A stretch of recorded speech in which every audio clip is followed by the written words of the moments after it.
কুরুক্ষেত্র থেকে গুচ্ছকালীর মূর্তি উদ্ধার করেছিলেন। গঙ্গার জলে চেন দিয়ে বেঁধে মূর্তিটিকে ডুবিয়ে রাখলেন।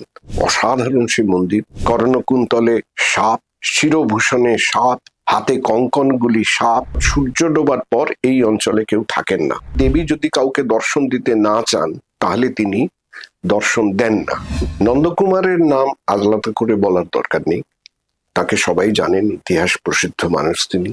একদা ওয়ারেন হেস্টিংসের খুবই ঘনিষ্ঠ।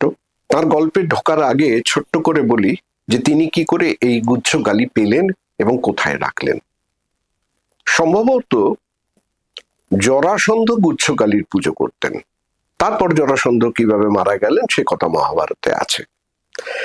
কিন্তু এই গুচ্ছকালীর কি হলো সে কথা জানা যায় না। অহল্যাবাই কোনো এক সময় কুরুক্ষেত্র থেকে এই গুচ্ছকালীর মূর্তি উদ্ধার করেছিলেন বলে দাবি করা হয়। তারপর তিনি দিয়েছিলেন কাশীর রাজা চৈত সিংকে।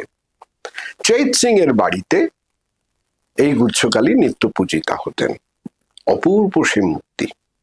সে মূর্তির প্রসঙ্গে আমি পরে আসব।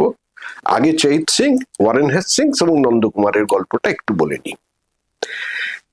সেই গল্পটা হচ্ছে এরকম যে চৈত সিং এর বাড়িতে ওয়ারেন হেস্টিংস গিয়ে ওই অপূর্ব মূর্তিটিকে দেখে ব্রিটিশ মিউজিয়ামে সেই মূর্তি নিয়ে যাবেন এরকম স্থির করলেন। চৈত সিং প্রচন্ড ভয় পেলেন, কেননা মেচ্ছ স্পর্শ পাবে এবং এতদিনের পূজিত দেবী, এটা উনি মেনে নিতে পারছিলেন না। এবং যদি ব্রিটিশ মিউজিয়ামে একবার চলে যায় তাহলে সেই দেবীর পূজাও বন্ধ হয়ে যাবে। তিনি উগ্রা, তিনি প্রচন্ড রকমের একটা ভীতি সঞ্চার করতে পারেন। তার মূর্তি দেখলেই সেই কথাটা আপনারা জানতে পারবেন। তিনি তখন নন্দকুমারকে ধরলেন, ব্রাহ্মণ সন্তান নন্দকুমার, তাকে বললেন যে তুমি এই মূর্তিটিকে অন্তত রক্ষা করো। নন্দকুমার জানতেন যে ওয়ারেন হেস্টিংস যদি জানতে পারেন যে নন্দকুমার এই মূর্তি সংগ্রহ করেছেন তাহলে কিন্তু তিনি কেড়ে নেবেন। তাই জন্য করলেন কি, গঙ্গার জলে চেন দিয়ে বেঁধে মূর্তিটিকে ডুবিয়ে রাখলেন। তারপর সুযোগ সময় মতন একদিন নৌকা যোগে সোজা নিয়ে চলে এলেন মুর্শিদাবাদের কাছাকাছি ভদ্রপুর গ্রামে। এনে রাখলেন এক শ্মশানে শীর্ণ এক নদীর ধারে একটি বেদির উপর। তারপর মন্দির তৈরি হলো। অসাধারণ সে মন্দির। তার নির্মাণ কৌশল অষ্টকোণাকৃতি, প্রত্যেকটি কোণা থেকে একটি করে সাপের উদ্যত ফণা সহ মুখ সেখানে রয়েছে। সেখানে তিনি সেই মূর্তি রাখলেন। এই সাপের সঙ্গে গুচ্ছকালীর মূর্তিরও একটা ঘনিষ্ঠ সম্পর্ক আছে। সম্পর্কটা হলো যে এই মূর্তি সাপের উপর বসে আছেন, কালো কোষ্ঠী পাথরের বসা মূর্তি।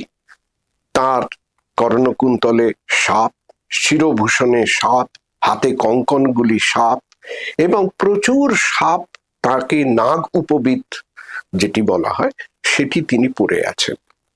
এই মূর্তি কিন্তু শাস্ত্রেও পাওয়া যায়। এবং সাপ বললে সাধারণভাবে আমরা মনসা দেবীর কথা বলি, কিন্তু এইখানে কালীও যে এই সর্পভূষণা হয়েছিলেন সেই উল্লেখ কিন্তু আমাদের শাস্ত্রে পাওয়া যায়। এইবার দেখুন, এই অঞ্চলটিতে কথিত আছে যে নন্দকুমার মন্দির প্রতিষ্ঠার দিনেতে উপস্থিত থাকতে পারেননি। এমন একটি বিশেষ মামলায় তিনি তখন কলকাতায়, যে তার ছেলে গুরুদাস সেই এই মন্দির প্রতিষ্ঠা করে।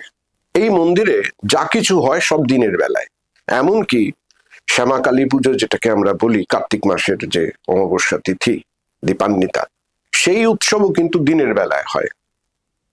আশ্চর্যজনকভাবে সন্ধে বেলায় অর্থাৎ সূর্য ডোবার পর এই অঞ্চলে কেউ থাকেন না, একটি জনপ্রাণী থাকেন না। বিস্তৃত শ্মশান ভূমি একদম জনশূন্য হয়ে পড়ে থাকে। দেবী নাকি তখন মন্দিরের বাইরে দাঁড়িয়ে ওই ক্ষেত্রে বিচরণ করেন এবং তার পদধ্বনি বা নূপুর নিক্কণ অনেকেই শুনেছেন বলে দাবি করা হয়। আর যেটা আছে সেটা হচ্ছে এখানে যত রকমের পুজো সামগ্রী যা কিছু সবই ওই দিনের বেলাতেই সেরে ফেলতে হয়। সন্ধ্যার পর এখানে কেউ আসবেন না।